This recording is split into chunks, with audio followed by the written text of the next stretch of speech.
ప్రజల మీద మోపకండి. మోపితే కాంగ్రెస్ పార్టీ ఊరుకోదు. మళ్ళీ హెచ్చరిస్తున్నా, వైసీపీకి వచ్చిన చెడ్డ పేరే మీకు కూడా రాబోతుంది. మళ్ళీ ఇసుక కూడా అలాగే తయారైంది. మళ్ళీ అదొక మాఫియా లాగా తయారైంది. ఉచితం అంటూనే ఉచితం చుట్టూ ఉన్న ఖర్చులన్నీ పెంచేస్తున్నారు. లోడింగ్ అని, ట్రాన్స్పోర్ట్ అని, ఇలా ఉచితం చుట్టూ ఉన్న ఖర్చులన్నీ పెంచేస్తే ఇక ఉచితంలో ఉచితం ఎక్కడుంది? చంద్రబాబు గారు ఇవన్నీ ఆలోచించుకోవాల్సిన అవసరం ఉంది. కాంగ్రెస్ పార్టీ డిమాండ్ చేస్తుంది, ఇసుకను కూడా రెగ్యులేట్ చేయండి, ఆ ప్రైసింగ్ను కూడా రెగ్యులేట్ చేయండి. ఉచితం, ఇసుక ఉచితం అన్నది మీ మేనిఫెస్టోలో మీరు పెట్టారు. అలాగే ప్రతిపక్షంలో ఉన్నప్పుడు ఛార్జీలు పెంచబోము అని చంద్రబాబు గారు చెప్పారు. కాబట్టి ఛార్జీలు పెంచొద్దని కాంగ్రెస్ పార్టీ డిమాండ్ చేస్తుంది.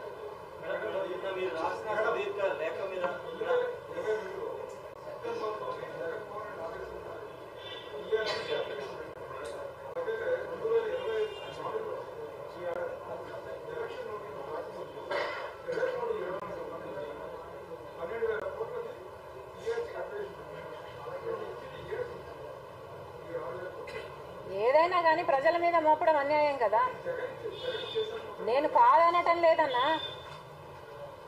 అట్లనే ఆరోగ్యశ్రీ అయినా, ఫీజు రీయింబర్స్మెంట్ అయినా జగన్మోహన్ రెడ్డి గారి సర్కారే బకాయిలు పెట్టుండొచ్చు. కానీ ఇప్పుడు అధికారంలో ఉన్నది చంద్రబాబు గారు కదా. మేము అధికారంలో ఉంటే మేము పెంచము అన్నది చంద్రబాబు గారు కదా. మరి చంద్రబాబు గారు పెంచడం అన్యాయం కదా అంటున్నాం. 6,000 కోట్ల రూపాయలు ఈ భారం అంతా ప్రజల మీద ఎందుకు మోపాలి? ప్రభుత్వమే ఎందుకు భరించకూడదు?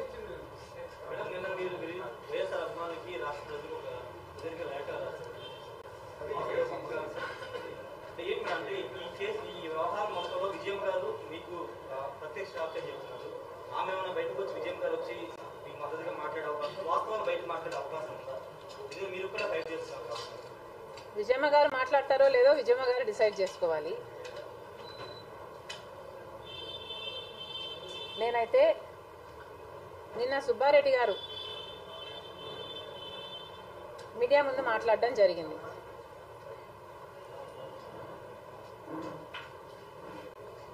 ఇప్పుడిప్పుడే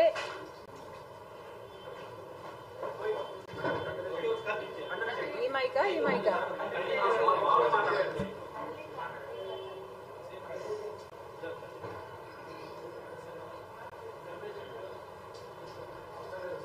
ఓకే. ఇప్పుడిప్పుడే ప్రజలు కల్తీ లడ్డు గురించి మర్చిపోతున్నారు. మరి ఇప్పుడు సుబ్బారెడ్డి గారు నా గురించి ఎందుకు మాట్లాడుతున్నారా అనుకున్నా.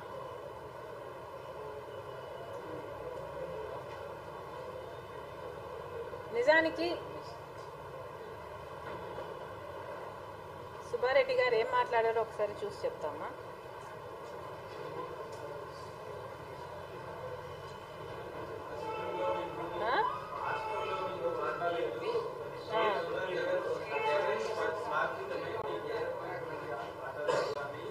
కరెక్ట్.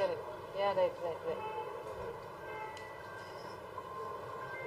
సుబ్బారెడ్డి గారు ఎవరు?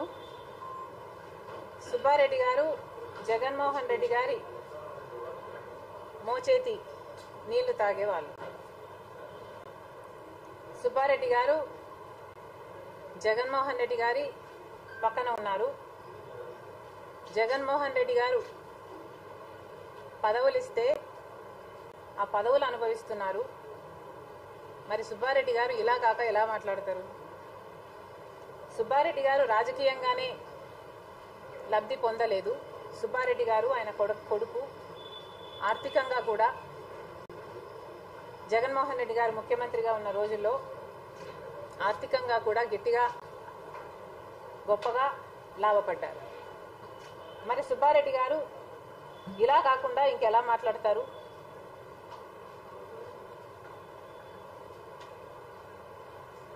ఒక సుబ్బారెడ్డి గారే కాదు, రేపు సాయిరెడ్డి గారు కూడా మాట్లాడొచ్చు. ఎందుకంటే సాయిరెడ్డి గారు కూడా వాళ్ళ టీంలోనే ఉన్నాడు, వాళ్ళ మోచేతి కిందే ఉన్నారు. రేపు వాళ్ళు మాట్లాడినా ఆశ్చర్యపోనవసరం లేదు. కానీ తెలిసి కూడా సుబ్బారెడ్డి గారైనా, వైవి సుబ్బారెడ్డి గారైనా, సాయిరెడ్డి గారైనా జగన్మోహన్ రెడ్డి గారి పక్షాన ఉన్నారు అని తెలిసి కూడా నిన్న నేను వాళ్ళ పేర్లను నేను రాసిన లెటర్లో ఇంక్లూడ్ చేయడం జరిగింది. ఎందుకంటారు? ఎందుకంటే వాళ్ళలో ఏమైనా నిజాయితీ ఇంకా మిగిలిందా అని చూద్దామని, ప్రజలకు కూడా అర్థమయ్యేటట్టు చెప్తామని, అమ్మ కూడా చూడాలని. వీళ్లకు మొత్తం నిజము తెలుసు. రాజశేఖర రెడ్డి గారు తెలుసు, రాజశేఖర రెడ్డి గారి మనోభావాలు తెలుసు, రాజశేఖర రెడ్డి గారి ఆశయాలు తెలుసు. అయినా కూడా ఈరోజు ఇంత దిగజారిపోయి మాట్లాడుతున్నారు అంటే వాళ్ళ నిజస్వరూపం బయటపడాలని నేను వాళ్ళని ఇంక్లూడ్ చేశాను. ముఖ్యంగా అమ్మకు అర్థం కావాలని. Let me complete please. నా మటుకు నేనైతే నేను చెప్తున్నది నిజము అని నేను ప్రమాణం చేయగలను. సుబ్బారెడ్డి గారు కూడా ఆయన చెప్తున్నది నిజము అని ఆయన ప్రమాణం చేయగలరా? ఈరోజు మీరందరూ ఉన్నారు, మీడియా ద్వారా ఎంతోమంది, కోట్ల మంది ప్రజలు చూస్తున్నారు. వీళ్ళందరికీ కూడా రాజశేఖర రెడ్డి బిడ్డ తన బిడ్డల మీద ప్రమాణం చేసి చెప్తుంది. ఈరోజు రాజశేఖర రెడ్డి గారు ఉన్నప్పుడు భారతీయ సిమెంట్స్ అయితేనేమి, సాక్షి అయితేనేమి, ఇలాంటి వాటిలన్నిట్లో కూడా నలుగురి బిడ్డలకు సమాన వాటా ఉండాలి అన్నది రాజశేఖర రెడ్డి గారి మ్యాండేట్. ఇది నిజమని నా బిడ్డల మీద ఈరోజు నేను